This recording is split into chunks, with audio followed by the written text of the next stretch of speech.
말씀하시면 저것은 아플 때 하시는 소리다 이런 것까지 다 아실 만한 분들인데 저 같은 경우에는 안병무 선생님을 직접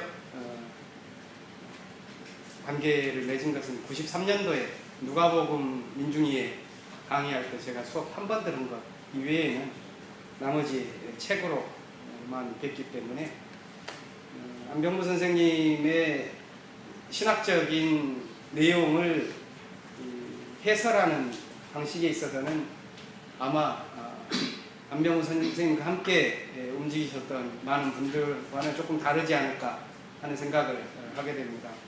그게 장점이 될지 아니 뒷북치는 일이 될지 모르겠는데요. 사실 조금 걱정이 되긴 합니다. 저 개인적으로는 민중신학에 대해서 본격적으로 관심을 가진 것은 한 10년 됐습니다. 그 이전까지 철들고 나서부터 저에게 중요한 개념이 하나 있었다면 민중이라는 개념이었는데요. 사실 이 민중이라는 개념은 신학이라는 개념과 함께 어우러진 개념은 저에게는 아니었습니다. 오히려 제가 민중을 만나고 나서 신학을 하기 위해서 들어왔다가 민중을 만났는데 민중을 만나고 나서 신학을 포기했어요. 그러다가 신학을 포기하고 신앙을 잃어버리니까 민중도 잃어버렸어요. 이런 사상적인 아노미 상태를 20대 중후반에 겪고 그 이후에 이러한 사상적인 난제들을 개인의 숙제를 어떻게 해결할 것인가 하다 보니까 보다 전통적인 기독교 신학의 근원적인 재해석과 민중신학의 새로운 재구성 이런 것에 대해서 관심을 갖지 않을 수가 없었습니다.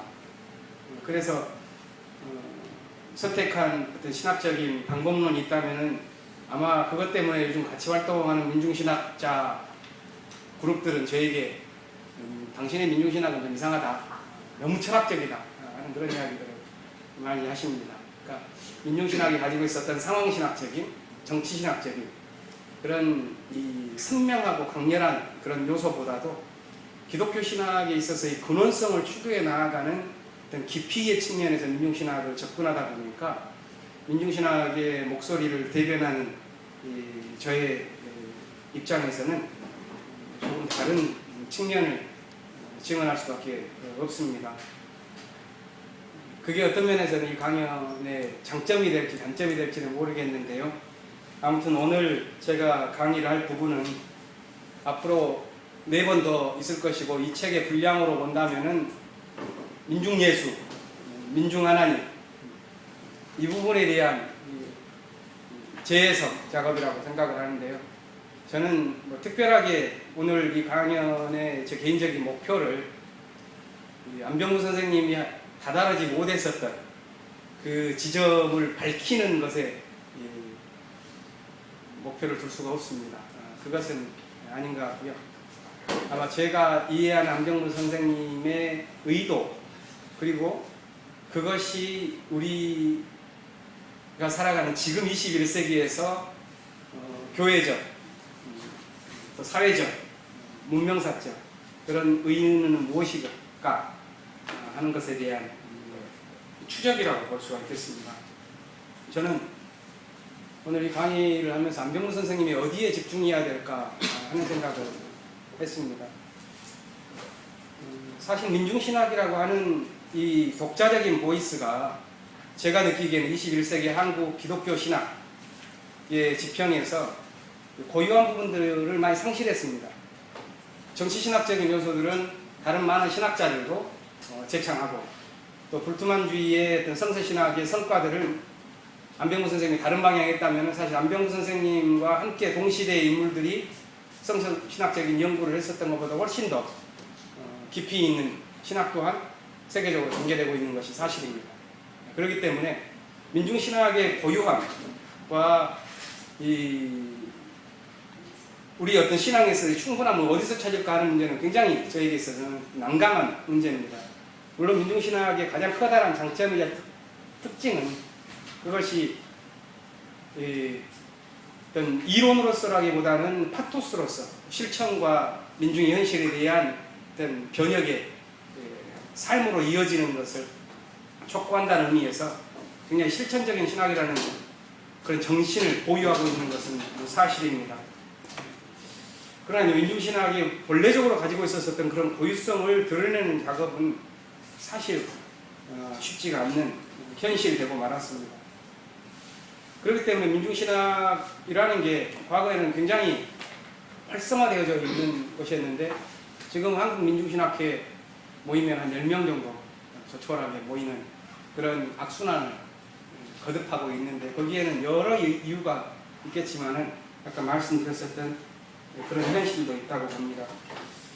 이런 상황에서 제가 관심을 갖고 있는 것은 이 성서신학자들의 또 성서신학 연구를 많이 하신 분들에게 넘겨야 될 부분들까지 제가 다루지를 못할 것 같아요. 그것은 어떤 거냐면은 안병무 선생님이 가지고 있었던 신약 성서학자로서의 어떤 독특한 주장들이 갖고 있는 의의에 대해서는 제가 아마 다루기가 힘든 부분이라고 생각을 합니다. 저는 오히려 그것보다도 안병무 선생님의 사상가로서의 면모, 말하자면은 안병무 선생님에게 잘 드러나지 않았었던 그지만은 그 삶에서 교회 개척이라든가 아니면 수도원이라든가 여러 면에서 있었던 기독교 영성가로서의 측면, 또 그것이 가지고 있는 기독교를 넘어서는 어떤 사상으로서의 이 시대의 문명 비판의 어떤 사상가로서의 면모, 이런 측면들을 좀 드러내는 게 제가 할 수 있는 부분이 아닐까 생각을 해보았습니다. 그래서 오늘 강의는 크게 보면 4가지로 구성이 되어 있는데요. 첫 번째는 안병무 선생님이 가지고 있었던 문제의식과 출발점들, 그래서 그분의 사상을 어떤 동기들을 이해할 수 있는 몇 가지 계기를 먼저 한번 제가 파악한 대로 한번 살펴보겠고요. 그 다음에 그러한 안병무 선생님의 신학적인 문제의식들이 그 이전에 아주 대중적으로 널리 알려져 있는 우리 기독교 신학의 일반적인 이해와 어떻게 다른가 하는 것을 안병무 선생님의 비판적인 목소리를 대변하는 그런 입장에서 보겠는데요. 거기에서는 안병무 선생님에 대한 저의 해석과 이랬기 때문에 그러지 않으셨을까 하는 어떤 저의 어떤 학문적인 추측이랄까요? 거기에는 제가 가지고 있었던 어떤 신학을 기독교 신학의 어떤 철학적 차원의 측면에 대한 관심사가 좀 들어가 있는 부분이 되겠고요. 세 번째는 그렇다면은 이 오늘 주제인 민중, 예수, 하나님, 이 세 개념과 세 실체가 따로따로 있지 않고 사건 속에서 함께 합류한다고 하는, 그리고 그 장소는 민중의 자기 초월성이었습니다. 여기에서 어떻게 사건적인 합류가 가능한가, 안병무 선생님의 증언은 무엇인가 하는 것에 이 책의 서술을 다시 요약하는 측면에서 가겠고요. 또 네 번째는 안병무 선생님의 신학의 특징을 사건의 신학이라고 한다면 그 사건의 신학이 오늘 우리에게 어떤 신앙적인 또 종교 영성적인 동기를 부여하는가 하는 것을 3가지로 요약해서 말씀드리도록 하겠습니다. 저는 안병무 선생님의 신학적인 문제의식은 조금 전에 말씀드렸던 것처럼 문명사적인 측면에서의 거대한 비판의식이다라고 출발하고 싶습니다. 그것은 종교가 가지고 있는 문명에 있어서의 고유하고도 독특한 기여인데, 그것은 문명이 나아가는 데서 최고의 그 정신적인 예봉이랄까요? 그 선두라고 말할 수가 있겠는데 그것이 타락해버리고 꺾여버린 그것을 누구보다도 아주 깊이 있게, 그리고 누구보다도 어린 시절부터 저는 느끼셨다고 봅니다. 그것은 신학에 입문하기 전부터 또 서울대 사회학교 들어가기 전부터 가지고 있었던 그런 사유가 아니겠는가. 당시는 일제시대였고 또 고난받은 자의 고난의 문제가 굉장히 중요한 것이었는데 신학에 있어서는 점점점 그것이 외면되어지고, 또 신학의 모태라고 할 수 있는 교회의 질서는 그것과는 전혀 다른 제도의 길을 걸어갔었을 때 그것이 어떻게 종교의 영성일 수가 있겠는가 하는 근원적인 문제의식이 안병무 선생님에게 담겨 있다고 생각을 합니다. 그것을 요약한다면 교회주의와 신학에 있어서의 교리주의, 이렇게 그냥 간단하게 해봤는데요. 교회주의라 한다는 것은 교권을 중심으로 움직여지는 질서를 말합니다. 그것이 종교의 실체요 충분성으로 보는 것이죠. 교회주의의 문제는 교회가 제대로의 기능을 가진다면 교회주의의 문제는 없을 것입니다. 그러나 교회주의의 문제는 이 땅에서 벌어지고 있는 고난의 문제를 외면하는 힘의 질서로 구축되어진다는 것에 문제가 있습니다. 다른 한편에서의 교리주의는 이 역사 속에서 움직이고 있는 생명적인 현실, 민중과 어떤 역사 안에서 벌어지고 있는 수많은 사건의 어떤 약동성, 이런 것들을 볼 수 없도록 하는 관념적 체계에 우리의 정신을 가둬버리고, 그래서 어떤 신학에 있어서의 이 수많은 이원론들을 발생시키면서 그 교리의 뭐랄까요, 여파랄까요?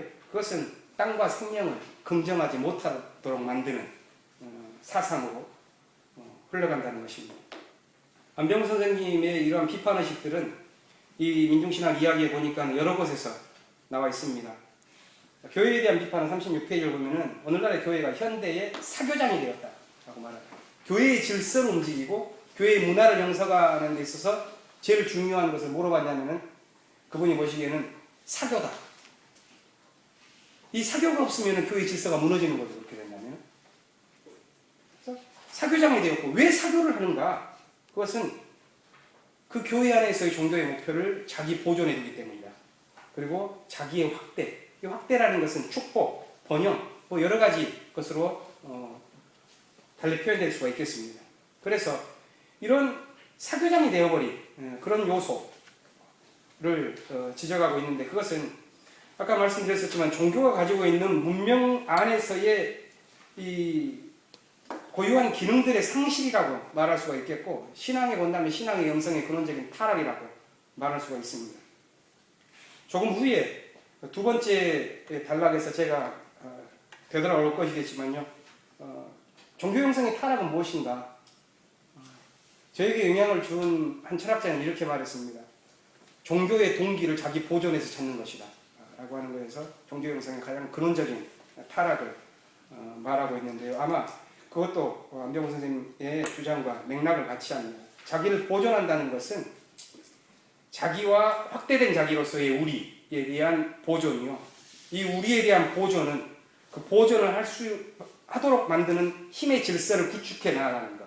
그래서 그 힘의 질서가 구축되어졌을 때 그 질서의 내부자가 아닌 경우에는 모두가 다 억압받는 대상이 되어버리고 만다는 것인데요. 그것은 종교가 증언하고자 하는 하나님의 보편적인 사랑에 대한 근원적인 배반이라고 말할 수가 있겠습니다. 그래서 이런 안병훈 선생님의 문제의식은 기성 질서의 수호자가 되어버렸다, 교회가. 교회가 그래서 기성 질서의 수호자가 되어버렸기 때문에 이제까지 교회가 가지고 있었던, 그걸 지키기 위해서 부단히 노력했었던 가장 중요한 정신이 있는데 그 정신을 교회는 잃어버렸다 라고 말하는데, 103페이지에 그것은 뭐라고 그랬냐면은 예수는 오늘의 민중 현장에 계신다 하는 믿음입니다. 이 믿음을 교회가 잃어버렸다고 말을 했습니다. 그러니까 이것은 안병무 선생님이 가지고 있는 그 이제 사건의 신학에 있어서 가장 근원적인 이해라고 말할 수가 있겠는데, 그건 뭐냐면은, 그러니까 예수와 민중 현장에서 민중 고난의 어떤 그 연결, 내적 관계의 문제인데요. 그러니까 전통신학은 고난의 현실과 예수의 사건을 분리시켜버리고 그 관계를 절단내버렸다는 것입니다. 그렇다면 안병무 선생님이 신학을 어디서 출발해야 할 것인가 하는 문제는 너무나도 분명해진 것입니다. 그것은 고난당하는 민중 현실 속에서 등장하고 있는 그리스도의 현장을 우리가 어디서 볼 것인가 하는 문제였고, 그것이 바로 성서적인 신앙의 회복이다 이렇게 말씀하십니다. 성서에 대한 이해야 저마다 대가들 이것이 성서적 신앙이다 이렇게 말을 할 수가 있겠습니다만, 안병무 선생님은 성서에 대한 신앙을 뭐로 찾았냐면은 하나님의 활동, 그분의 현존은 반드시 역사의 사건 속에서 나타난다는 믿음, 이것을 성서적인 믿음이라고 말씀하십니다. 따라서 그가 역사적 예수에 대한 추구를 자신의 성서신학적인 출발점으로 삼았었던 것은 당연한 일이라고 볼 수가 있겠습니다.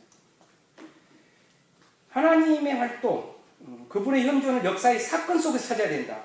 반대로는 뭐냐면은 교리라거나 아니면은 어떤 이제까지 사상사에 있어서의 어떤 누구는 이렇게 말했다, 누구는 이렇게 말했다 하면서 여러 사상가들이 말했었던 것들을 어떤 우리의 어떤 신학적인 사유의 텍스트로 삼지 않고 역사의 사건.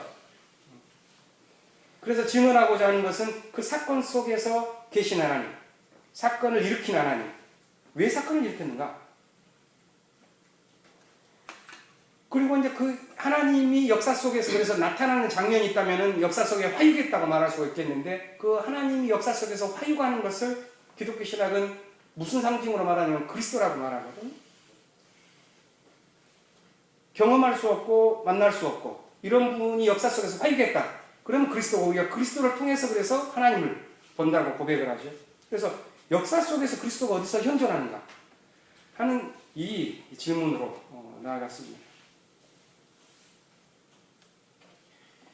저는 이 안병무 선생님의 역사적 예수에 대한 이 관심은 단순한 성서신학적인 이 독특한 관심.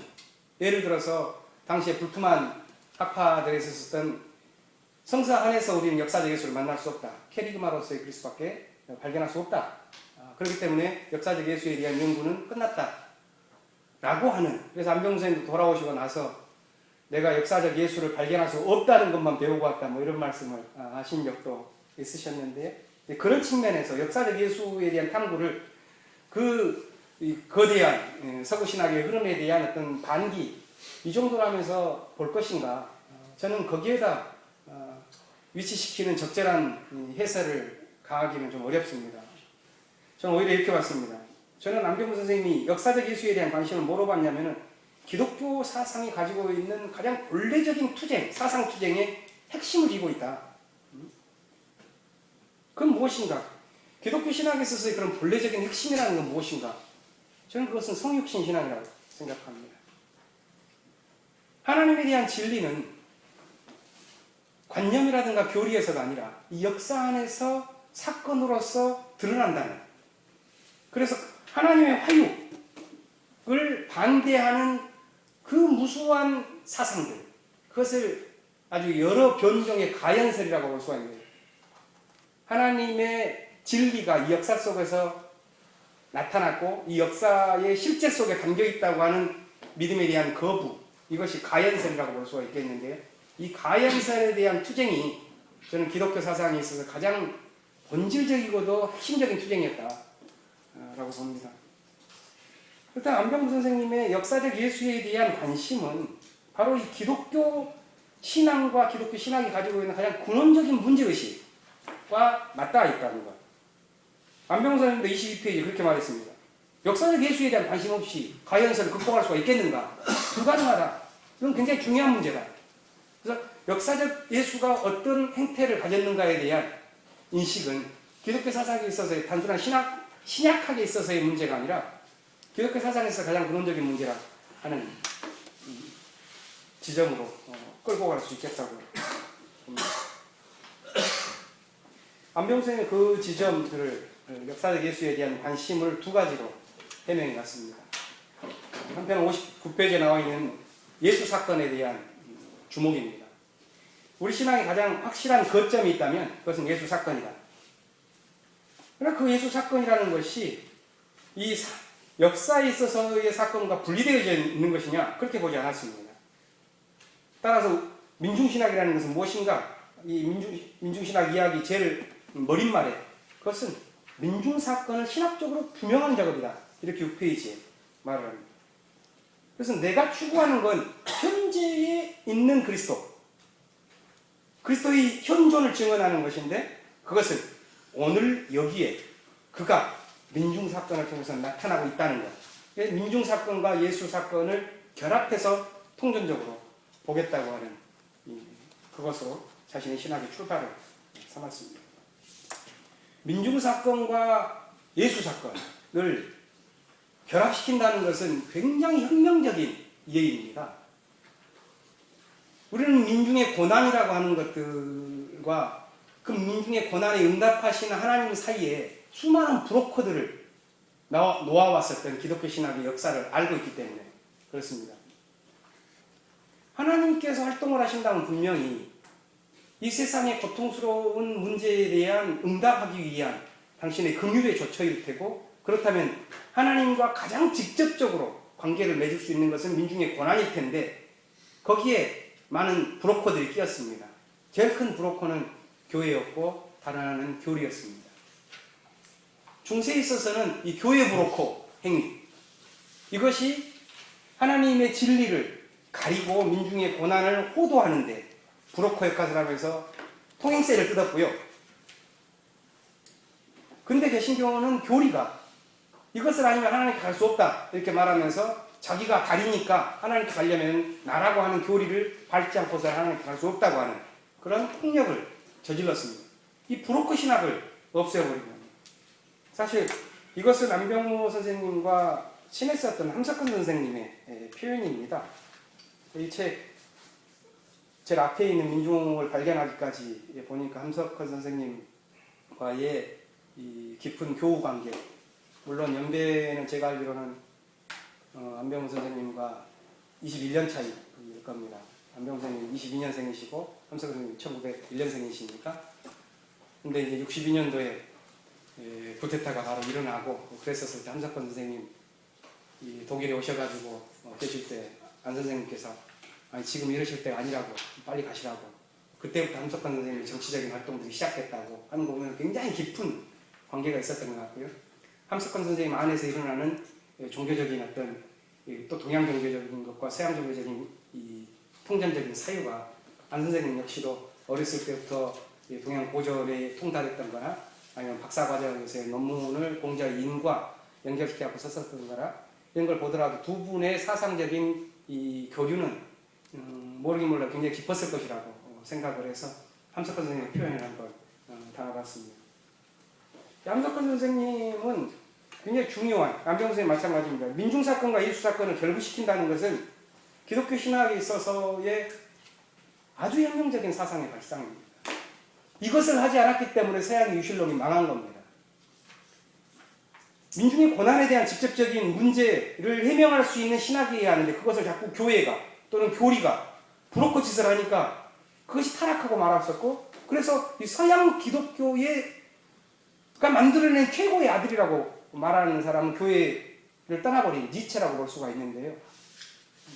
니체는 아버지도 루터교 목사였고 아버지 아버지도 목사였고 어머니 아버지 외할아버지도 목사였고, 아무튼 루터교 집안의 정신이 뿌리 박힌 사람이고, 그 짜라투스트라는 이렇게 말했다 읽어보면 거기에 청년 예수에 대한 직접적 표현은 아니지만 당시의 유실론자들을 경멸하면서 그런 신앙의 본래적인 것들에 대한 아주 깊은 추구가 담겨 있는데요. 그 양반 이런 말을 한 적이 있습니다. 가까운 사이에는 다리가 필요 없고 가장 가까운 관계는 다리를 놓을 수 없다.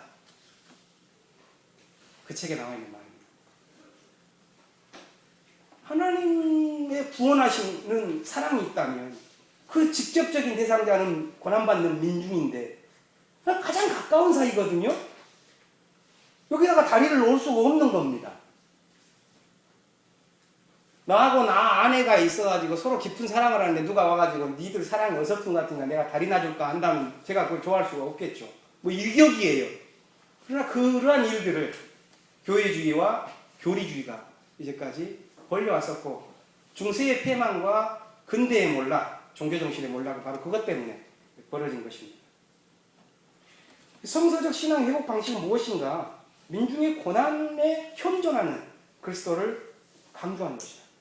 민중의 고난 속에 있는, 민중의 고난을 통해서 등장하고 있는 예수사건, 민중사건으로 재현되고 있는 예수사건, 민중이 자신의 질곡과 죄악의 구조를 초월해 나아가면서 스스로를 구원하고 해방해 나아가는 과정에서 함께 하시는 하나님 사건, 이것을 증언하는 것밖에 없다. 그리고 안병 선생님, 그것이야말로 바로 기독교 신앙의 핵심인 성육신 신앙의 참 뜻을 밝히는 것이다. 이렇게 말씀을 하십니다. 저는 그렇게 생각합니다. 역사 속에서 수많은 사건, 사고가 있습니다. 하나님은 우리의 머리털까지 다 아시는 분인데 모두 다 관여를 하시겠죠? 그러나 하나님께서 가장 깊이 있게 관여하는 곳이 어디겠는가? 하나님께서 가장 깊이 내려가가지고 임재하시는 그런 역사가 있다면 어디겠는가? 그 골짜기, 가장 깊은 골짜기. 그것은 고난당하고 애통하는 민중의 현실이다. 그렇게밖에 볼 수 없습니다. 부유하고 돈 많아가지고 스스로가 자족하는 사람들이 하나님을 함께한다? 그렇게 볼 수는 없잖아요. 그래서 하나님이 가장 깊이 개입하는 사건의 현장. 다르게 신학이 말한다면 하나님의 구원활동이 가장 명료하게 드러나는 현장. 그것은 어디가? 민중의 고난의 현장이다. 저는 이 이해는 성서와 기독교 신학이 가지고 있는 이상, 그 근원적인 관심을 뚫고 있는 것이요. 그것이 바로 안병훈 선생님의 신학적인 출발점이던 역사적 예수에 대한 탐구라는 그 개념을 싸고 있는 정신이 아닐까 이렇게 이해해 보고 있습니다. 그럼 그 문제를 어떻게 풀 것인가 하는 문제였는데 안병훈 선생님은 예수를 이제까지 서양식으로 봤더니 되지 않았다. 인격으로 보고 예수가 어떻고 성자와 성령과 성부와 관계가 어떻고 이런 식으로 보니까 도대체가 안 된다. 따로따로다. 어떻게 볼 건가? 하나의 사건으로 봐야 되겠다 하는 깨달음입니다. 책 갖고 계신 분은 26페이지 한번 봐보십시오. 그 앞 페이지.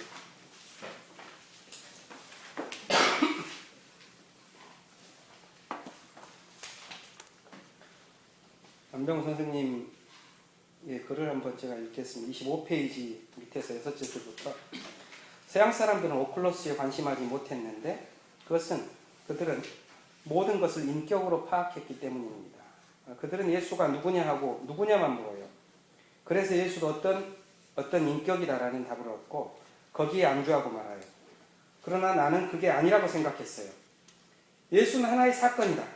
하나님도 사건이다. 나는 이것을 깨달았던 것입니다. 예수를 인격으로 본 것이 틀렸다. 잘못 본 것이다. 이 깨달음이 내 신학적인 전환점이었습니다. 사건이지 왜 인격이냐? 2000년 전에 팔레스타인 갈릴리에 살았던 예수 개인이 무슨 의미가 있느냐? 사건이 중요하지. 이 깨달음이 뒤늦게나마 내게 온 것이지요. 사건으로서의 예수, 이것이 고리가 되어 나의 역사적 예수의 추구는 민중신학으로 연결된 것입니다. 그전에는 역사적 예수를 추구하면서도 그의 인격에 매료되어 개인으로서의 예수를 추구하고 있었습니다. 그러나 사건으로서의 예수, 즉 예수 사건으로서 그를 새롭게 이해하게 되니까 역사적 예수에게 접근하는 큰 신장로가 열린 느낌이 들었습니다. 서구 신학자들은 이른바 말씀의 신학이라고 해서 예수를 말의 사건을 봅니다. 그러나 그리스도교는 예수의 말씀에서보다 십자가라는 사건에서 성립된 것입니다. 바울은 예수가 그리스도라는 것을 수많은 설교를 통해서 말하다가 감옥에 들어가 순환을 당하는 사건이 계기가 돼 복음 전파의 진전을 가져왔어요. 나는 여기에 착안해서 사건의 신학이라는 것을 제창하게 된 것입니다. 그러니까 이걸 이제 사건이라고 하는 깨달음, 여기에서 모든 신학의 어떤 전환이 벌어지고 있는 것을 고백하고 있는데요. 그래서 그것에 대한 상징적인 선언이 태초에 사건이 있었다라는 것입니다. 사건에 대한 해명, 그 해명의 체계화인 교리 이런 것이 있는 게 아니라 있었던 것은 사건이다. 이것은 해석학적인 혁명이라고 다른 곳에서 표현을 합니다. 사건이라는 것은 이렇습니다. 단순히 우리가 사건이라고 말하는 것의 신학적이고 철학적인 의미는 이것입니다. 사건이라는 것은 그 사건 안에 하나님과 예수와 민중, 고난에 대한 해방과 구원에 대한 손길, 이것이 내적으로 연관되어 있다는 것을 의미합니다. 최근에 김명수 교수님께서, 그분 안병훈 선생님 잘 아시는 분이죠. 그분이 꽤 두꺼운 책을 내셨는데, 그 책 제목이 김준호 목사님 그게 안병무의 철학인가요? 사상인가요? 하드카버를 한 2년 전에 내신 거? 신학사상. 그 책을 보니까 안병수 선생님 그분은 그렇게 말했더라고요. 실체론에서 사건론으로의 전환, 이런 식으로 또 당신의 그 평가를 하셨는데 저는 거기에 전적으로 동의를 합니다. 그러니까 실체론적인 사유에서 사건론적인 사유, 굉장히 어떤 복잡한 철학사가 담겨 있는데요. 그래서 안병수 선생님의 표현을 한다면은 민중 사건을 통해서 예수 사건을 보자는 거. 예수 사건은 민중 사건이 아니고서는 직접적으로 증언될 수 있는 길이 없다는 거. 그래서 사건의 신학이라는 것이 가지고 있는 자신의 사상에 있어서의 특징, 그것은 다른 서구 신학과의 다른 혁명적인 발상인데 그것을 다른 그 이후에 나온 책에서 민중과 성서에서 5가지로 요약을 하셨습니다. 그걸 간단하게 본다면 안병무의 사건의 신학의 자신의 특징을 첫 번째는 하나님의 계시를 위로부터 오는 계시로서가 아니라 역사의 순환 현장으로부터 해석하려는 시각이 바뀌어버렸다는 것. 두 번째는 생명세계의 역동적인 운동을 강조하는 모든 사물들이 가지고 있는 사건성. 세 번째는 역사와 자연을 신과 분리하고 신을 저피한 세계로 추방함으로써 이 차한 세계에서는 신의 이름으로 억압의 구조를 정당화하는 사상의 뿌리인 주객도식들. 네 번째는 그 신학적 사유 안에 뿌리내는 모든 이혼론들. 다섯 번째는 사물의 사건의 실체인 만물의 연관관계를 밝힘으로써 사유와 실천적인 삶에서 객체적인 것이 아니라 관계적이고 집단적인 그런 측면에 착안해서 세계를 이해한다 하는 이런 어떤 해석학에서 일대 전환이 사건이라고 하는 개념에 담겨있다라고 말합니다. 그러니까 이것은 안병수 선생님의 이 사건이라고 하는 것은 어떤 독특한 어떤 신학적인 방법론으로서가 아니라 사상과 세계관의 변화라고도 볼 수가 있고, 없었던 것의 어떤 이 새로움의 등장이라기보다는 그분이 가지고 있었던 동양적인 사유의 속에서 끝없는 어떤 서구 사상과의 어떤 대결 속에서 스스로 정리 종합해 나아간 어떤 이 결과가 아닐까, 그렇게 추정해 보고 있습니다. 안병수 선생님이 가지고 있었던 이 사건의 신학은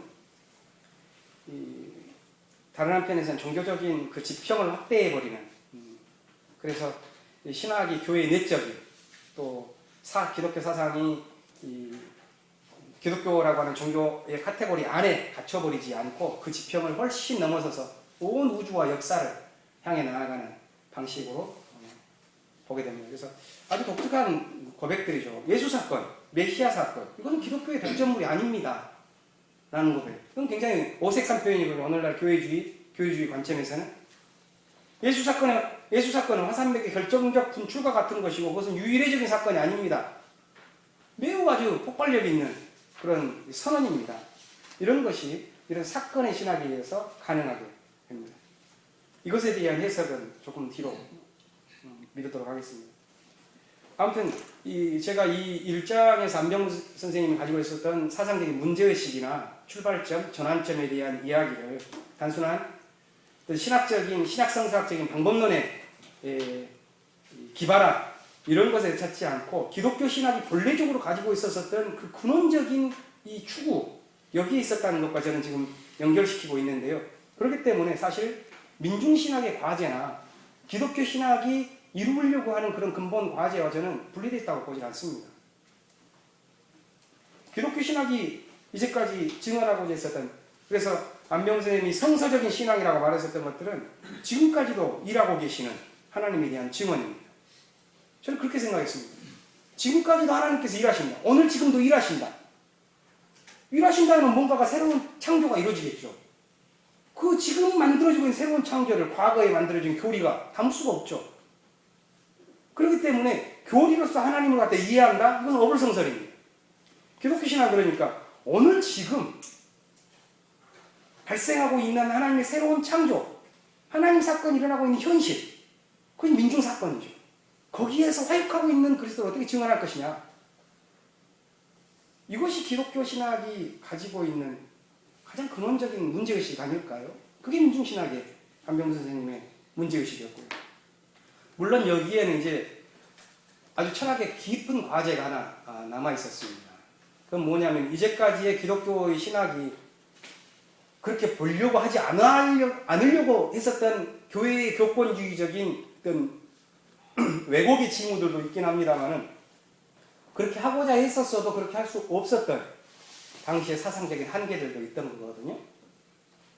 안병문 선생님 역시도 이제 어떤 자신의 신학적, 철학적 과제를 안게 되는 거냐면은 민중신학이라는 것은 어떤 철학적인 문제를 안고 있습니다. 민중사건과 예수사건, 이것을 분리시키지 않고 어떻게 유기체적으로 함께 설명할 수 있을 것이냐. 민중사건이라는 것은 안병문 선생님의 말씀을 한다면 민중의 자기초월입니다. 예수사건이라고 한다면 그리스도의 현존이고 하나님의 역사 속에서 화육하는 것을 의미합니다. 그래서 민중이 자기를 초월해 나아가는 그것을 하나님의 활동과 분리시키지 않고 하나님께서 화육하는 장면으로서의 민중을 자기 초월하는 것으로 민중이 자기 초월함으로써 등장시키는 장면은 예수의 현존으로 이것을 어떻게 설명할 것이냐. 이것이 바로 안병문 선생님이 이제 안아야만 하는 것이고 그 단초는 이미 사건이라고 하는 개념에 담겨 있었습니다. 안병문 선생님은 민중사건을 말하고 민중을 개념 규정하려고 했을 때 최소한 80년대에는 민중에 대해서 이 책도 아마 80년대 후반 여러 제자분들과의 대화 속에서 만들어진 책이라고 들었습니다만 그때까지만 하더라도 여기 보면은 난 민중을 개념화하는 것을 반대합니다 라는 표현이 있고 그지만 내가 특별히 주목한 것은 하나 있습니다. 그것은 민중의 자기 초월성입니다. 민중을 개념하는 건 반대지만 민중을 이해할 때 가장 중요한 것은 민중의 자기 초월성의 문제를 봤었고요. 자기 초월이 어디서 일어나는가 이런 것을 나중에 미국에서 신장 수술하시고 오시면서 그분이 그때 민중이라는 게 이제 알았더니 생명이었네요.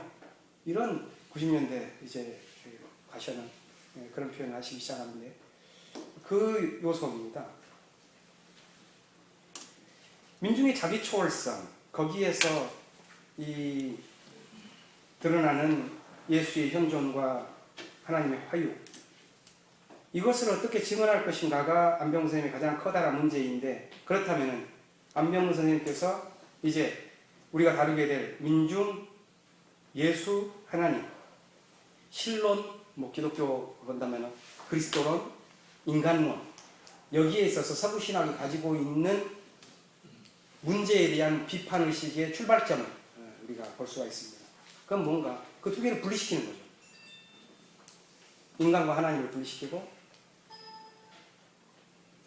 하나님이 활동하시는 그런 구원의 역사와 우리가 살아가고 있는 이 세속의 역사를 분리시키고 그리스도가 증언했었던 하나님 나라의 도래를 이 역사의 종말로 말하면서 그 역사의 종말은 이 역사의 폐지로 이해하는 그런 방식에 있어서 그래서 그리스도를 통한 구원을 인간의 내면적인 위안이나 아니면은 저 세상의 파괴적인 구원으로 뒤바꿔버리는 이제까지의 그러한 신학들을 비판하기 시작합니다. 그것이 모두가 다 그 모든 것을 꿰뚫고 있는 전통신학을 꿰뚫고 있는 것은 안병선이 가졌었던 그 문제적인 민중사건과 하나님사건, 예수사건이 분리된 것이죠. 전부 다. 그것을 하나씩 한번 살펴보겠습니다. 첫 번째는 전통신학의 철학적 유실론에 대한 비판이 시작됩니다. 안병선 선생님께서 말씀하신 것은 전통신학에서 가장 문제는 뭔가 주객도식이다. 이런 표현을 갖다 많이 보셨을 것입니다. 주객도식이 무엇인가? 하나님이 주면은 민중, 세계는 객이 되어버리는 거죠. 그래서 두 개가 이원화되어 버리는 것입니다. 그건 존재에서도 그렇고 이해에서도 그렇습니다. 이 주객도식이 벌어져서 이원화되어졌을 때에 번성하는 것은 질서입니다. 지배자의 정신이고요. 그 이원론적인 사유, 서양이 그러한 이원론적인 사유를 가졌기 때문에 서구의 신을 증언했었던 유실론적 사유가 종말을 했다. 그래서 민중의 하나님에 대한 소술의 첫 번째 들어가면서부터 나오기 시작한 게 신의 죽음, 신의 죽음의 신학이 등장한 이유에 대해서 설명을 하는 것이죠. 신이 죽었었던 이유는 이원론 때문에 그렇습니다. 그것을 아까 김명수 교수님 포함해서 저도 이제 그런 논문들은 여러 개 썼습니다만 실체론적인 사유와 사건적인 사유의 차이점입니다.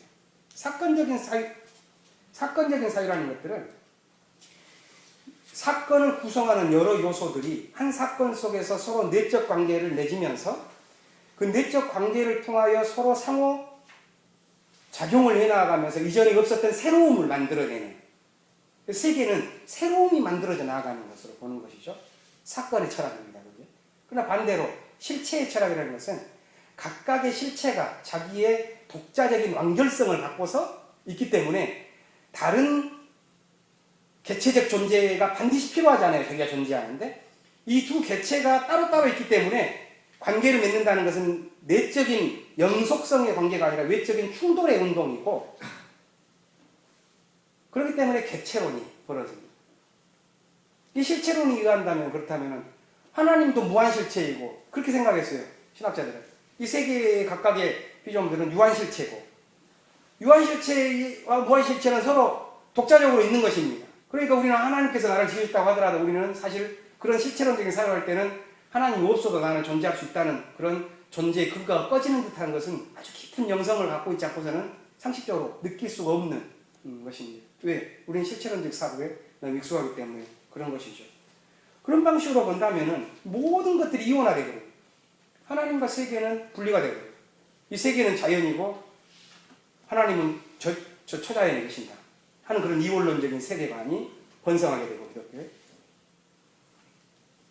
하나님이 이 세상에 화육을 했는데 그 하나님성과 인간성, 이 절묘하게 결합된 것을 기적으로 딱 한 번이다. 예수한테. 나머지는 절대 그런 일이 있을 수 없다. 왜? 우리는 인간이고 하나님성을 가질 수 없다. 나는 영성과 인간이에요. 신성과 인성이라는 것이 별개의 속성이니까 이 두 개가 하나로 사건을 이뤄내가면서 뭔가를 만들어내는 그런 것을 상상할 수가 없어요.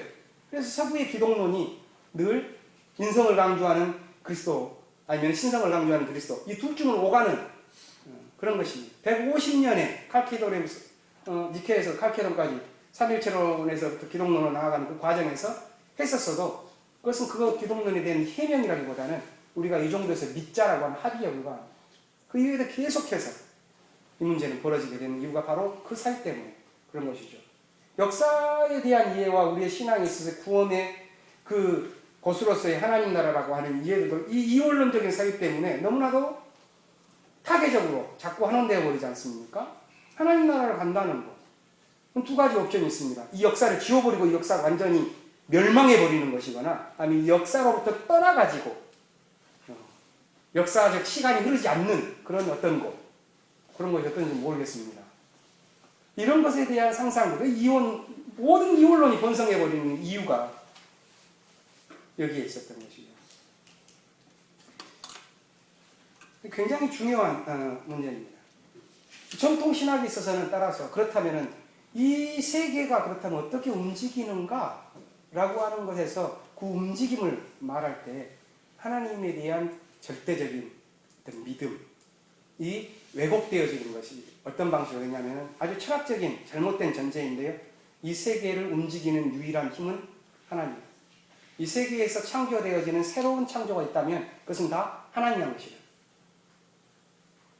인간이 하는 것은 의미 있는 새로운 창조라는 건 있을 수 없다. 주인이 어떻게 뭔가를 만들 수가 있느냐.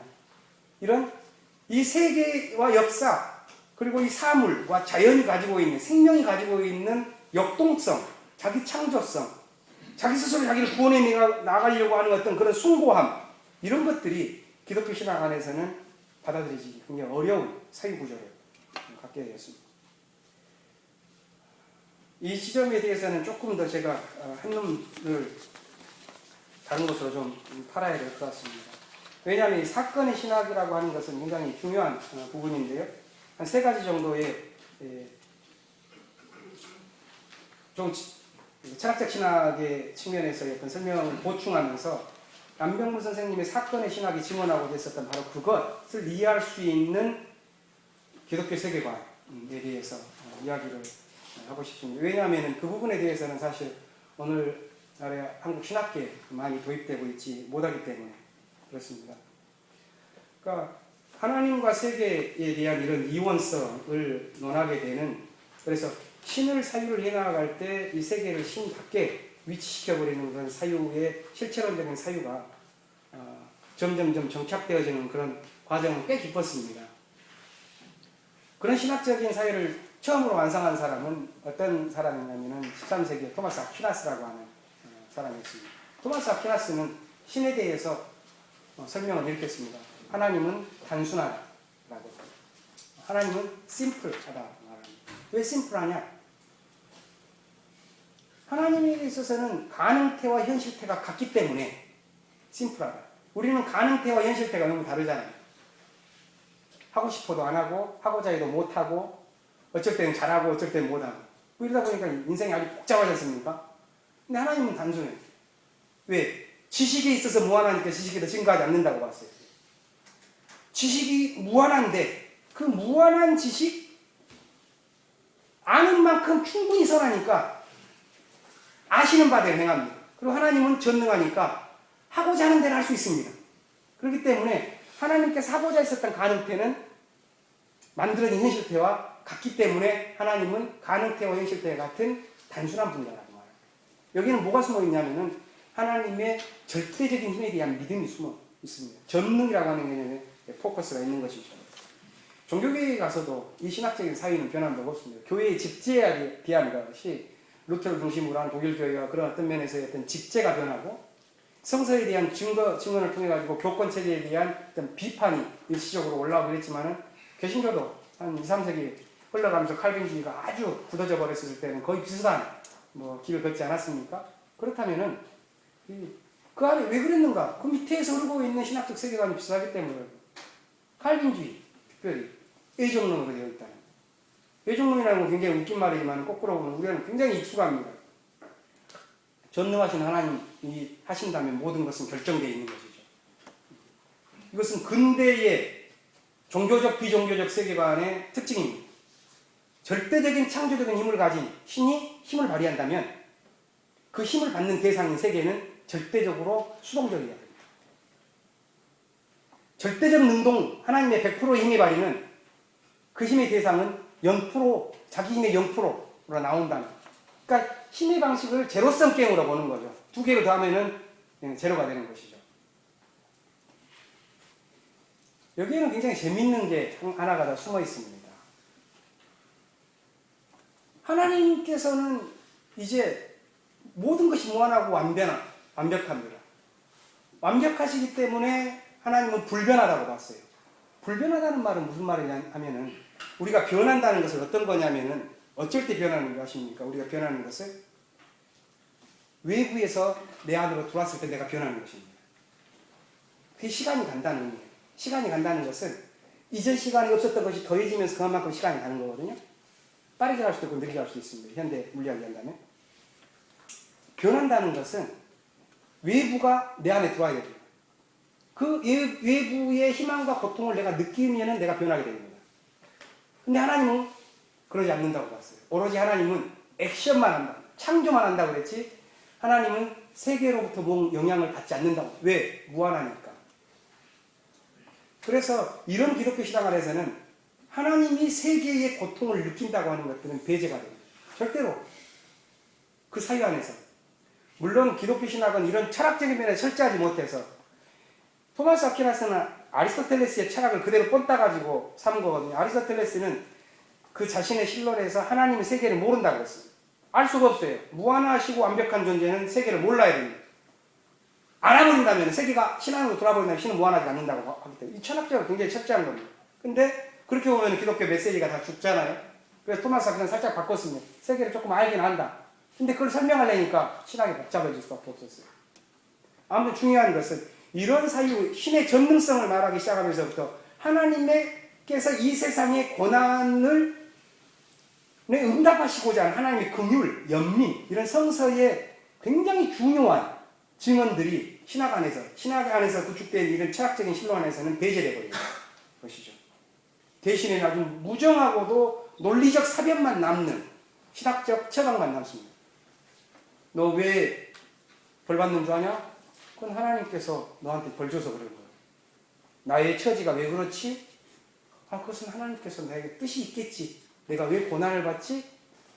이 모든 것들이 다 하나님께서 결정해버리는 것으로 서술하는 것을 우리는 너무나도 익숙하고 그것이 마치 우리의 신학이 해야만 할 그런 종교적인 사고이냐 생각합니다. 그런데 이런 신학은 성경이 말하고자 하는 그런 하나님에 대한 성서적인 생동력, 그 상상력을 잃어버린 것이에요. 그것은 뭐냐면 하나님의 힘에 대한 것입니다. 하나님은 세상을 과 관계를 하겠죠. 그래서 하나님과 세상 사이에서는 에너지가 흐를 겁니다. 그 관계를 흐른다면 이 에너지가 흐르는 방식이 어떨 것인가. 이것은 크게 보면 두 가지로 볼 수가 있습니다. 하나는 하나님께서만 일방적으로 흐르는 것이지 세상으로부터는 오지 않는 것입니다. 이게 전통적으로 이제까지 이어왔었던 방식입니다. 그래서 하나님께서 조금 오면 조금 등장하고 하나님께서 50%만 오면은 이 세상이 하나님 한 50%만 보이고 하나님이 100% 나오면 이 세상의 모든 질서가 딱 스톱돼 버리고 기적이 딱 나타나 버리고 기적이라는 것은 세상의 법칙 그 인과관계의 사이클이 딱 끊어진 거잖아요. 그 기적은 하나님이 있다. 이런 식으로 하나님의 힘이 세상에 임하면은 세상은 영이 돼버리는 법칙. 이제까지 인과이로 영이 돼버리는 그 세상의 사이클은 이런 식으로 보는 하나님의 힘을 이해하는 경우가 있고요. 두 번째 다른 방식이 있습니다. 이것은 성서적 사유요 긍휼의 하나님 예언자들이 길러냈었던 방식입니다. 그것은 물리적 세계에서 작동하는 그런 힘이 아니라 연인끼리 어머니가 자식을 양육할 때 그런 은총과 사랑의 관계에서 작동하는 것입니다. 그건 어떤 거냐면은 힘을 받은 만큼 어떤 존재의 힘을 받은 만큼 그 힘으로 인해서 살아가는 겁니다. 어머니의 사랑을 조금 받은 애는 어머니의 사랑을 많이 받은 애의 심성이 다른 걸 우리 잘 알지 않습니까?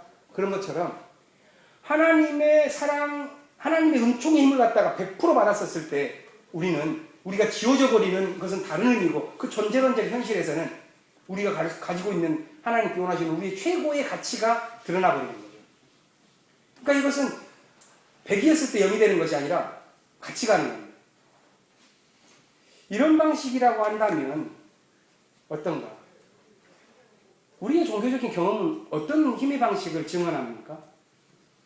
우리는 이제까지 전통적인 신학에 있어서 왜곡되어진 것은 첫 번째 방식대로 생각했거든요. 하나님께서 힘을 하면 세계는 영이 되어버리는 거. 그래서 모든 것이 다 판정리 끝나는 거. 그거 아닙니다. 근데 우리가 경험하는 현실은 하나님께서 나에게 충만하게 약동할 때는 내가 가질 수 있는 가장 고상하고 숭고한 가능성들이 발현되죠. 그렇게 대부분의 종교 경험은 그것을 정언합니다. 근데 왜 전자의 힘이 기독교 신학에 채택되었는가? 이 질문입니다. 여기서 이제 세 번째 보충 설명이 들어갈 건데요. 왜 그래서 하나님의 힘을 일방적인 힘, 그래서 우리가 그 일방적인 힘을 상상할 때 만들어진 하나님의 이미지는 굉장히 힘이 센 마초의 남성신이죠. 절대적인 일방적인 힘을 행사할 수 있는 그런 의미거든요. 왜 그랬을까? 그 힘에 대한 사유는 그 힘을 요구하는 종교적 영성 때문에 그랬습니다. 하나님의 힘을 폭력적으로 본 것은 폭력적인 그 힘을 필요로 하는 타락한 종교 영성이 있었기 때문에 가능하다. 기독교 사가들이 말하지만은 초대교회에 가지고 있었던 그런 열정들, 그것은 콘스탄틴의 국교가 되고 나서부터는 교회가 제도 안에서 대중화되고 체제화된 것들은 대부분 성서적 정신이 왜곡되어지는 그런 경우가 태반이었습니다. 그것을 살려내려고 소종파 운동, 성령 운동, 신비주의 운동 이런 것들이 태동해 나아가면서 당시의 왜곡들을 갖다가 깨고 부수면서 교정을 해 나아가면서 밑바닥에서 고난당하는 운동을 끝없이 전개했기 때문에 오나마 우리가 기독교 신앙을 갖고 있는 건데 만약에 그것이 없었더라면 그러니까 지배하고 있는 기독교적인 영성이 그런 힘의 철학을 요구했기 때문에 그렇다는 것이죠. 종교는 두 가지 종교 영성이 있습니다. 하나는 안병문 선생님께서 비판했었던 제독교의 영성입니다. 그건 어떤 것인가? 종교의 모티브가 어디에 있냐면 안병문 선생님이 아까 비판했었던 것처럼 자기 보존에 있습니다. 자기를 보존하기 위해서 필요한 하나님 어떤 하나님일까요? 나를 보존시켜줄 수 있는 신이에야 합니다. 그 신은 뭘 제일 가지고 있어야겠습니까? 사랑이 많은데 힘이 없으면 안 됩니다. 사랑은 조금 없어도 힘이 절대적이야. 그래서 그 하나님과 결합만 되면은 내가 그 힘을 사용할 수 있는, 그래서 자기가 보존될 수 있는 이런 자기 보존에 종교적 관심을 갖고 있는 것은 힘의 신을 요구하고, 그 힘의 신을 요구하는 그런 영성 안에서 이루어지는 종교의 행위는 뭐냐면은 신의 의지를 살피면서 그 신의 의지가 나 쪽으로 올 수 있는 신과의 외교를 하는 방식입니다. 11조 내고 주의를 성수하고 이렇게 신과 외교를 잘 해야지 신이 넌 축복, 나의 어떤 너를 보존할 수 있는 그런 힘을 주마, 이런 거죠. 그러나 다른 신앙이 있습니다. 그것은 종교의 목적이 보존에 있지 않습니다. 하나님을 닮는 것에 있습니다. 하나님을 닮는 것에 있는 종교 형성은 하나님의 힘보다 더 중요한 게 자기를 닮고자 하는 그런 끌어당기는 하나님의 절대적인 사랑, 나의 모든 것들을 알고 계신 하나님의 공감의 힘, 이것이 중요합니다. 그래서 자기를 변화시켜 나아간다면 어떤 것인가? 하나님의 사랑이 보여주시는 그 미래에 자기를 맞춰 나아가는 것. 가장 새롭고도 가장 절대적인 그 믿음. 그건 뭔가요? 예수께서 말씀하셨던 것처럼 너희 잘못됐다, 회개해라. 왜? 새로운 미래가 온다. 하나님 나라가. 하나님 나라죠. 하나님 보례하고 있는 하나님 나라에 자기를 맞춰가기 위해서 닮아가는 겁니다. 여기에서는 하나님이 다릅니다. 힘이 하나님이 아니에요. 우리는 여기다가 예수님의 십자가라고 하는 그 현실을 대입해봅니다. 첫 번째 힘에서 그런 어떤 그 종교 형성에다 보면은 예수의 힘을 갖던 어떤 전능한 하나님의 어떤 절대적인 힘의 절대치가 이 세계에 들어와가지고 죄인들 다 구속하는 어떤 신적인 사생활이거든요. 그러나 후자에 가면은 그렇지 않습니다. 하나님의 화유의 역사적 상징인데요. 그것은 민중이 가지고 있는 고난의 극치에 대한 하나님의 공감의 사태입니다. 안병무 선생님이 그렇게 표현했죠. 예수의 십자가는 겉으로 보면 실패다. 하나님의 힘이 없는 것에 대한 힘 부재의 현실이다. 그렇지만 그것은 무엇인가? 민중의 고난에 대한 하나님의 사랑의 일치의 극치의 표현이다. 이렇게 본다면 이제 조금 드러나기 시작합니다. 안병무 선생님이 신론을 통해 가지고 그 이원론적 사유, 그리고 이원론적인 사유가 본상하도록 만들어내셨던 저 깊은 어떤 사유의 어떤 방식들에서의 어떤 그런 것들이 무엇과 결부되어져 있는지가 좀 이야기가 됩니다. 문제는 이러한 전통신학의 신학을 말하는 이 전통신학이 전제하고 신학적 유실론, 여기에는 제독교회가 잘 활용하기 좋은 그런 신학이 숨어 있었습니다. 그건 뭔가? 그 신학은 너무나도 쉽게 번영의 공식으로, 억압의 공식으로 환원되어 버립니다. 왜 그런가? 자기의 보존의 목표를 두고 있는 신앙이기 때문에 그렇습니다. 기적을 원하고, 기적을 발생시킬 수 있는 신의 절대적인 힘을 원하고, 그것을 통하여 축복을 얻고, 이런 어떤 번영의 공식으로 기독교 메시지는 하나님 이야기된 순간부터 환원되어 버려요. 안병무의 다른 책에서 표현, 전통적인 유실론은 이렇게 표현합니다. 승리와 영광과 행복이라는 측면에 발을 디딘 세계관은 옹호했다. 이런 표현을 안병무는 표현하죠. 다른 한편에서 이 번영이라는 공식이 왜 억압이라는 공식이 되어버리는가? 이거죠. 절대적인 힘을 가진 하나님이 이 세계에서 일하시고, 이 세계가 만들어져서 어떤 제도가 구축이 되었다면 그것이 하나님 일하신 결과일 테고, 그렇다면 그 제도에 대한 항거는 하나님의 뜻에 대한 저항이 되는 거죠. 불경이 되는 것입니다. 억압의 공식이 되어버리는 거죠. 너무나도 교회가 이러한 신앙들의 편만이 있기 때문에 아직도 성서의 신앙이 무엇인가, 그런 민중신학의 안병무 선생님처럼 도대체 우리가 무엇을 추구해야 될 것인가 하는 그런 물음들이 이제 낯선 한국교회의 현실이지 않습니까? 여전히 저는 이러한 두 가지의 어떤 사상이 교회의 현실에서 저는 싸우고 있다고 봅니다. 그리고 대부분의 제도교회는 첫 번째, 힘의 철학에 사로잡힌 종교 영성이죠. 너무 심각한 얘기만 해 조금 여담나 하고 하겠습니다. 80년대 중반부터 민중신학에 관심을 가지셨던 초반부터 했었던 분들 중에 민중교회를 만들어 가셨던 분들이 있거든요. 그분들이 요즘은 민중교회 연합이라든가 이런 것은 없어졌습니다만 생명선교 연대라고 하는 그런 단체가 있는데 거의 약간 그런 활동들을 해오신 분들입니다. 그분 중에서 총무도 하시고 굉장히 열심히 하셨던 분인데 자기가 지역에서 그런 어떤 민중선교를 해내려고 하는 그게 너무나도 그걸 둘러싸고 있는 교회 현실과 다르기 때문에 정말 여기까지 나오는 말이 하나 있대요. 그게 뭔지 아십니까? 제도교회 나가요. 기독교 너 먹어. 나 차라리 기독교 안 할 테니까 기독교가 정말 그래 너 먹어. 힘의 제도, 질서 여기에 사로잡힌 그런 영성과 그것으로 추구되어지는 어떤 종교적인 질서가 우리를 너무나도 사로잡고 있는 것에서 굉장히 이것과 결부되어지는 것들은 좀 빠르게 가야 되겠습니다.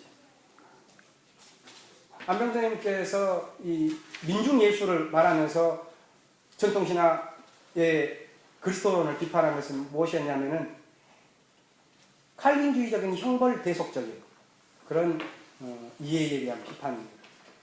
그러니까 칼빈주의라는 것은 하나님의 전적인 힘에 있는 것이거든요. 하나님께서 이 세상의 악을 보시고서 당신의 독생자를 보내주셔가지고 이 세상의 악을 대신 짊어짐으로써 그들이 당연했어야만 할 그런 형벌을 대신 감당했기 때문에 그것이 십자가의 의미다라고 말하는 건데요.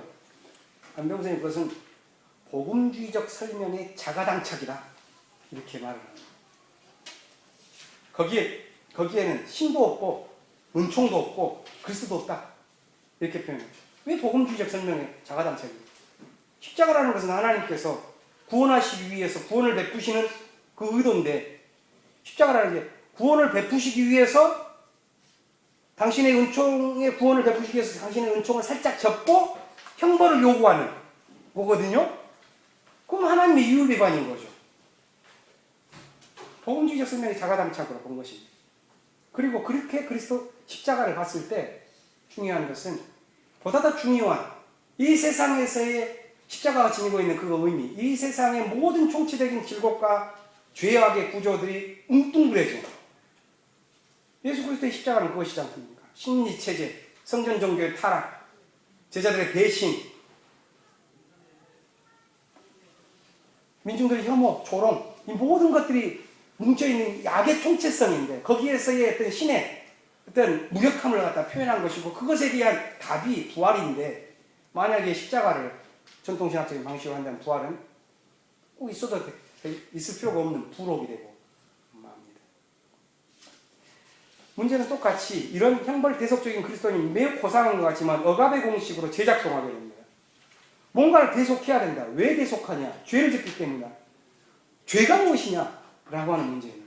안병선님, 누가 도대체 누구를 위하여 죄를 규정하는가? 그리고 우리가 아주 익숙한 안식일법이라든가 정결법이라든가 이런 성서의 많은 이야기들을 가지고 당시에 죄를 규정하고 있었던 지배 집단들에 대한 어떤 비판으로 나아가고 있는 것이죠.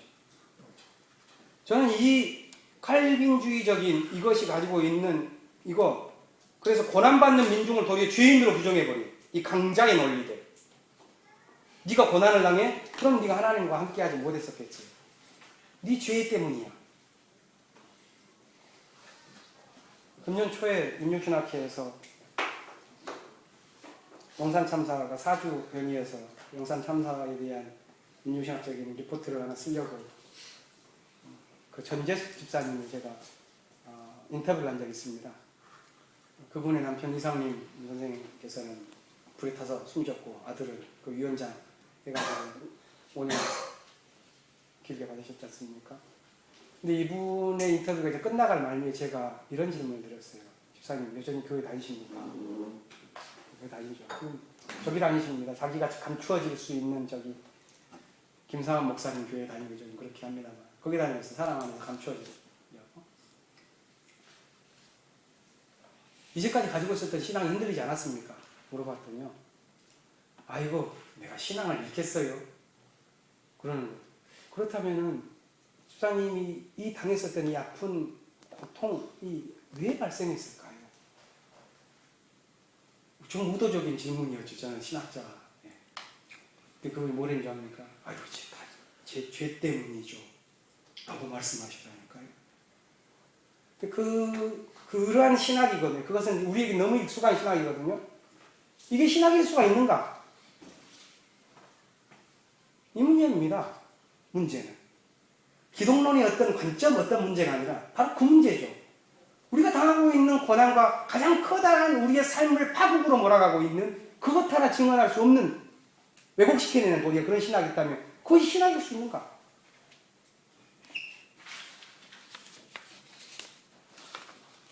전통적인 인간론도 마찬가지입니다. 하나님과 떨어졌기 때문에 하나님은 인간은 죄인이다 라는 등식이 너무나도 쉽게 있었습니다. 신과 인간은 절대적으로 구분되어지 동양에서처럼 인내천 뭐 이런 사유는 서양적인 그 객체주의적인 사유 속에서는 결코 나올 수가 없었습니다. 모순율에 빠지는 거예요. 논리적으로 말이 안 된다는. A는 A이고 B는 B일 때 A는 B가 절대 될 수 없어요. A를 B라고 말하면 모순율이에요. A가 A면서 B다. 이것은 논리학에서 있을 수 없는 배중률을 위반하는 것입니다. 한 개체는 그 개체로서 있어야만 하는 거예요. 신은 신이고 색은 색이어야 되지. 인간에게 있어서는 그러니까 신적인 요소는 결코 없을수록 사유는 선명한 것입니다. 그것이 신학 안에서도 그대로 나타나기 때문에 이 인간이 가지고 있는 숭고성, 그것은 어떤 면에서는 타락의 고상한 측면에 불과한 뿐입니다. 이러한 인간론들은 안병훈 선생님과 몰트만 사이에서의 민중 메시아론, 이것에 대한 것으로 한동안 있었습니다. 이것에 대한 글들은 다른 데서도 보실 수가 있을 텐데 저는 그렇게 봅니다. 몰트만과 안병훈 선생님의 가장 커다란 차이는 하나님의 힘에 대한 서로 다른 이해다. 아까 말씀드렸던 것처럼 민중의 고난을 해결하기 위해서는 외부에 있는 그 고난을 해결할 실체가 와야지만 그 고난이 잠재워질 수 있다 라고 생각하는 것이 몰트만의 전자의 그런 방식의 사유라면은 안병훈 선생님은 그렇게 보지 않았습니다. 민중이 자기를 초월하도록 그리스도가 거기에 사건으로서 등장한다 라고 힘이 다른 거예요. 그리스도가 있을수록 민중은 자기를 초월해냅니다.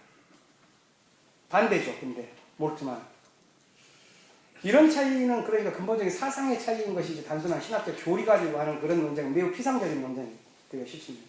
안병훈 선생님은 이 반대되는 주장들을 따라서 쭉 전개를 해나갑니다. 하나님이란 무엇인가? 하나님은 사건이다.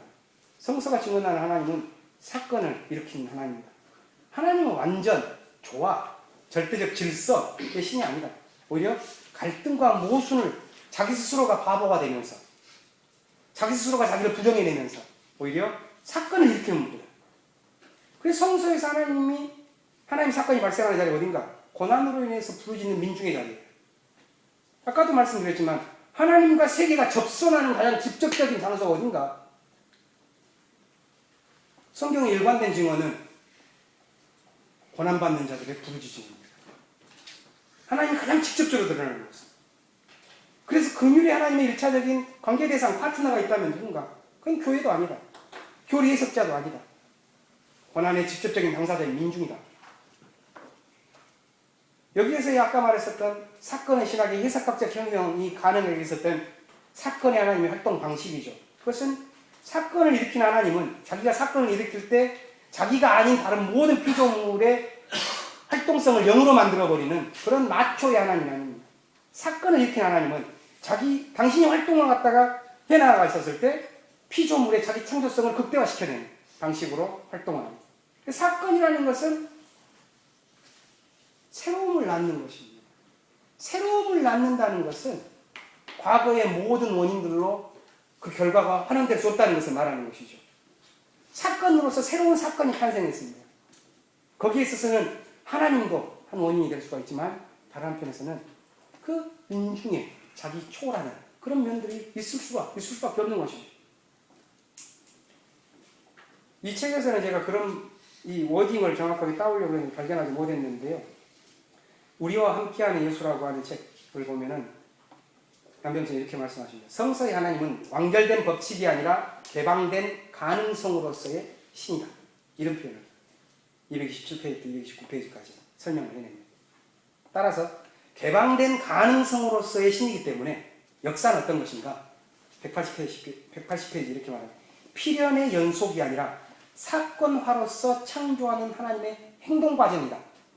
이렇게 이해를 하시는 거죠. 이게 안병무 선생님이 이해하시는 하나님에 대한 이해와 역사 속에서 일어나는 관계 방식입니다. 그럼 그리스도 사건은 무엇인가? 그리스도 사건은 그리스도의 현존이 증언되는 사건입니다. 현존이라는 것은 뭔가요? 그리스도를 만나는 곳이죠. 그리스도를 만나는 곳이라는 것은 어디여야 되는가? 안병재 예수 사건이 재현되는 곳이라고 말합니다. 예수 사건은 어떤 사건인가? 하나님께서 해방하시고자 하는 그런 화산맥처럼 흐르는 해방의 그런 어떤 그 광맥이 분출되어지는 정점이다. 그것이 십자가 예수의 부활이다. 예수의 신적인 사생활이 아니다 그것은. 십자가와 부활은 그렇기 때문에 오클로스가 갖는 고난과 희망의 문제, 그들의 부활과 함께 일치하면 안 된다 라고 말을 하는 것이죠. 그래서 이 책 128페이지에 보면은 예수가 민중을 해방만 하는 것이 아니라 민중이 또 예수를 해방하는 일도 있을 겁니다. 이런 식으로 말씀을 하는 거죠.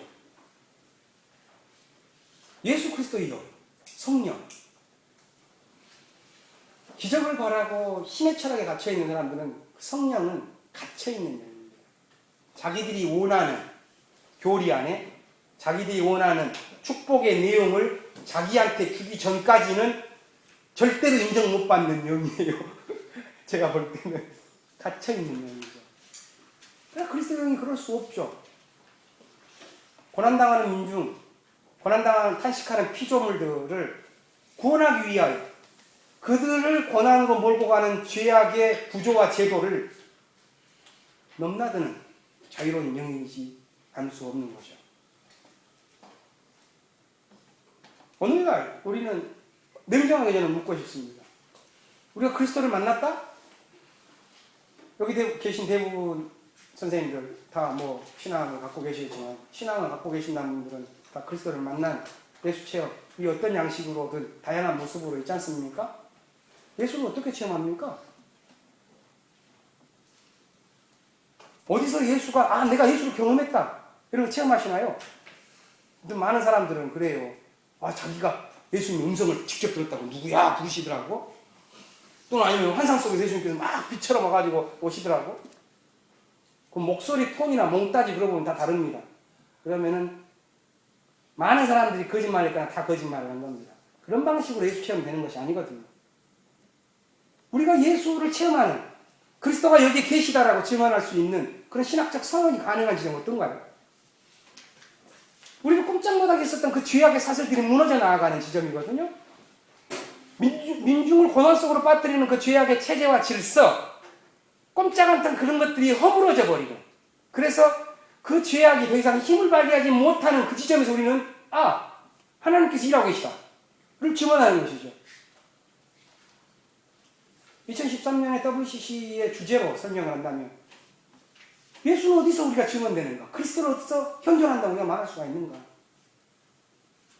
정의가 조롱당하고 평화가 무너져 있는 그 비참한 생명세계에서 이 신음하는 생명들이 정의로 인해서 다시 일어서고 평화가 구축되어지는 바로 그 지점, 거기에서 우리는 그리스도가 계시다라고 증언하는 거지 않습니까? 그리스도의 현존은 그것입니다. 안병선이 그걸 지금 말했던 것이고요. 그리스도의 현존을 따라서 민중사건이 된 그리스도 사건 잊지 않으면 안 된다. 하나님의 화육이라는 것에 대해서는 소설가들이나 철학자들은 굉장히 많은 이미지들을 만들어냈지만 가장 성공적인 이미지는 아마 안병문 선생님이 신학적으로 증언하는 이미지라고 생각을 합니다. 안병문 선생님이 뭐라고 말하냐면 하나님의 화육의 진정한 의미는 무엇인가? 하나님께서 사람을 살리기 위해서, 살림운동에 가담하기 위해서, 그러기 위해서 맨 밑바닥으로 온 것, 아니 밑바닥이 된 것, 이것이 하나님의 성육신, 화육의 진정한 의미다. 생명을 살리는 신앙이라고 하는 책 204페이지에서 그렇게 말합니다. 민중사건이라는 것은 그렇다면 이 앞에서 말하는 하나님 사건, 그리스도 사건과 어떤 관련을 맺는가? 민중사건이라는 것은 단순한 민중들에 대한 정치 경제학적인 해석만으로 돌아가지 않습니다. 안병무 선생님에게 있어서의 민중사건이란 그렇게 표현합니다. 굉장히 재미있는 표현인데요. 일상적인 표현이기도 합니다. 그렇기 때문에 너무 전통신학적인 표현이기도 해요.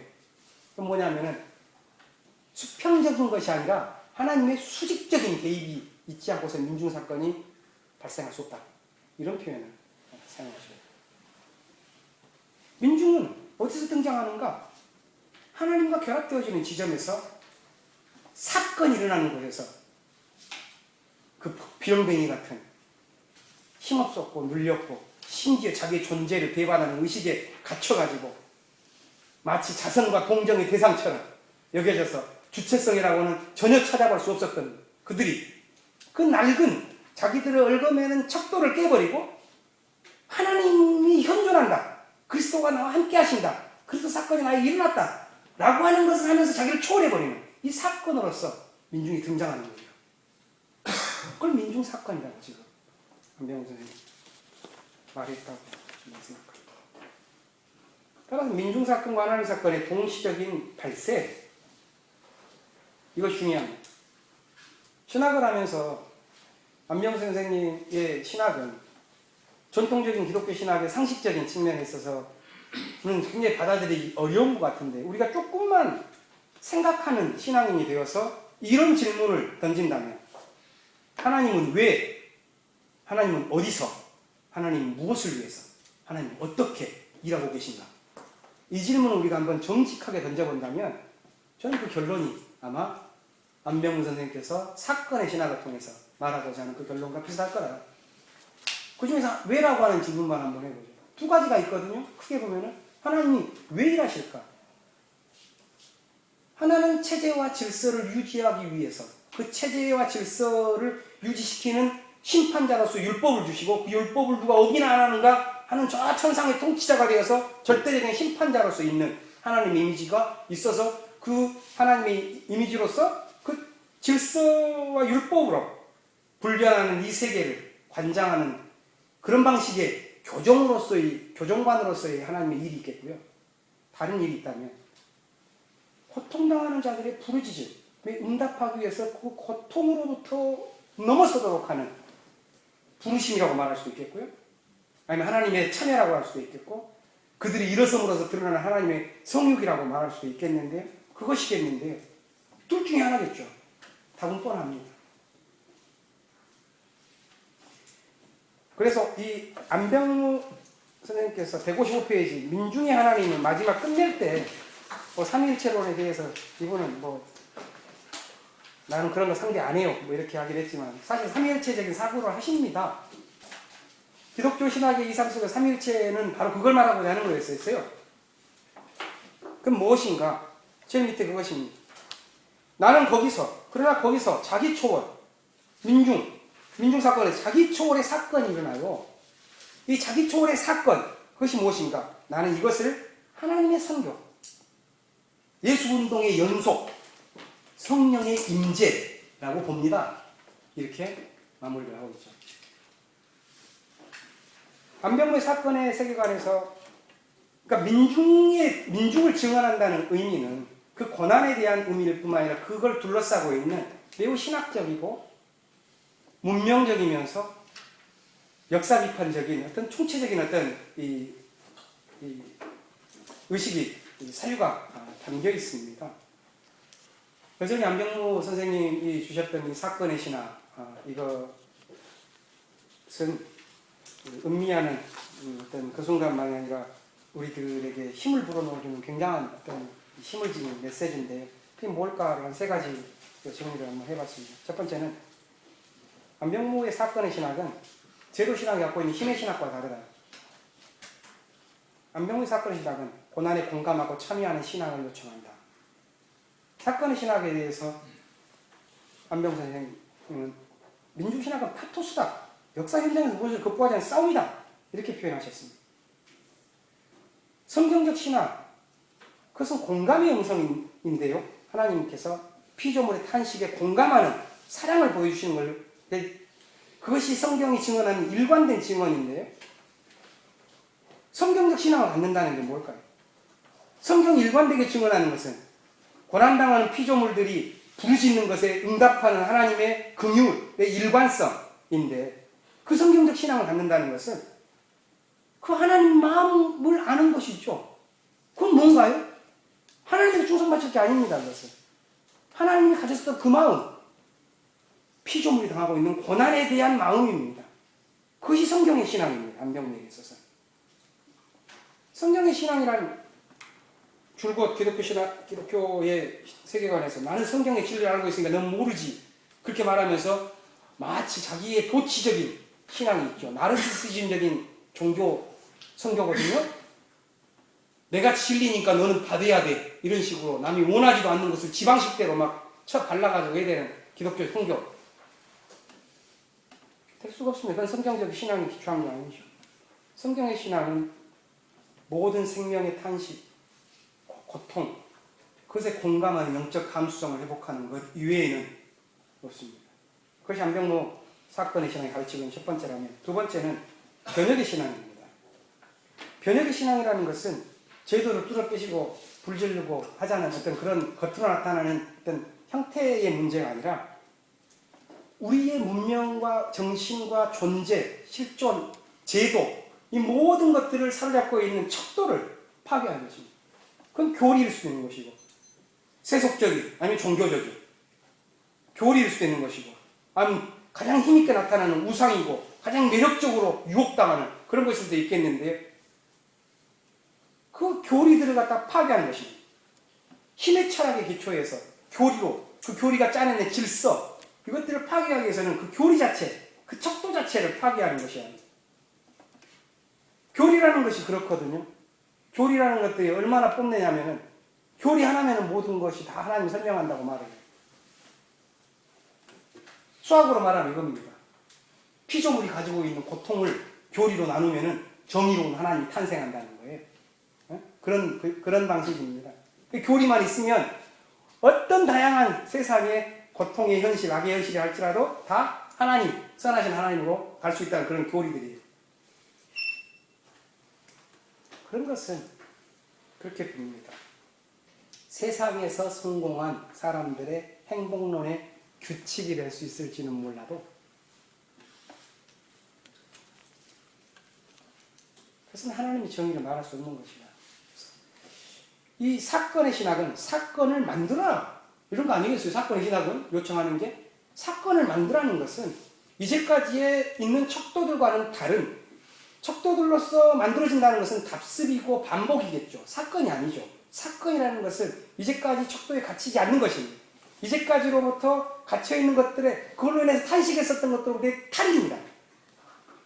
탈출을 해내는 겁니다. 탈출을 해내는 놈들은 뭐 기준이 없어요. 척도까지도 만들어야 됩니다. 새로운 척도까지도. 변혁이 가장 커다란 것은 그렇기 때문에 그런 척도의 변혁이 있고, 기존의 척도가 없기 때문에 의지할 것은 저 하늘의 증인에게 호소하는 것밖에 없는, 그것으로 전개되어지는 운동. 그지만은 그 신은 힘의 신이 아니기 때문에 마치 바울이 고백했었던 것처럼 내가 줄였을 때에도, 부유했을 때에도 생명이나 뭐 그런 로마서 8장 끝부분에 있는 거 있죠. 그 어떤 그것도 나를 하나님의 사랑에서 떼어낼 수 없다 라고 하는 같이 가고 있는 하나님, 그 동반하고 있는 그분에 대한 믿음, 그것밖에 없는 것이죠. 따라서 이 사건의 신학은 모험의 신학입니다. 안병우 선생님의 또 다른 선생님이셨던 함석헌 선생님의 같은 나이에 친구분이셨던 김재준 목사님의 워딩입니다. 하나님만 믿고 모험해라. 안병무의 사건의 신학은 그러고 보면은 모든 생명을 가지고 있는, 자기 초월하려고 하는 그런 몸부림치고 있는, 고통을 갖고 고통으로부터 탄식하고 있는 그 제도 질서를 넘어서기 위해서 몸부림치며 탄식하고 있는 그런 모든 생명운동에 대한 격려의 신학이다. 민중사건에 참여한다는 것은 하나님의 격려를 받는 것입니다. 이 사건의 신학에 따르면. 하나님의 세계 창조에 참여하는 것입니다. 그것은 자기의 의가 드러나는 것은 아니죠. 오히려 정치신학적인 굉장한 민감성을 갖고 진행되는 것입니다. 생명을 먹잇감으로 삼는 제도, 권력, 우상, 그것이 신의 이름이라 할지라도 그것들을 모독하는 것입니다. 그것에게 그 잘못된 권위에 아부하지 않고 생명을 먹잇감으로 삼는 것이라면 그것도 어떤 것이든 그것들의 위선을 드러내버리는 불경, 이 운동에 가담하는 것이 바로 사건의 신학이 가르치고 있는 것이다. 사건의 신학은 성공을 말하지 않습니다. 우리 개인이 가지고 있는. 민중에 대해서도 민중을 미워한다고 말하지 않았습니다. 안병호 선생님. 전체가 갖고 있는 현실, 그 비극의 무게 그대로 나왔습니다. 그러나 신의 철학은 그렇다면은 여기 힘이 없는 거야 하면서 그 자리에서 냉소하게 만들고 좌절하게 만듭니다. 그러나 사건의 철학은 그렇지 않습니다. 그 무게와 비극은 그대로 생생하게 느끼지만 냉소하게 하지 않습니다. 저항하게 하죠. 모험하게 하죠. 탄하게 하죠. 그것이 사건의 신학의 이야기이고 그것을 전체를 이 책을 요약을 한다면 그래서 민중사건은 그리스도 사건이다. 안병무가 이 책에서 말하고자 하는 것은 민중사건이란 무엇인가? 민중이 자기 초월적, 자기 해방적 활동에서 과거의 죄의 구조, 죄의 질서 그것들을 깨뜨리는 거다. 그건 무엇인가? 거기에서 구원을 베푸시게 회복하는 하나님의 사건이 발생한다. 그래서 드러나는 것이 그리스도의 현존, 예수의 사건의 재현이다. 이것이 안병무 선생님의 주장을 한 문장으로 요약할 것이라고 볼 수 있겠습니다. 저에게 주어진 1시간 반을 딱 마쳤습니다. 그러면서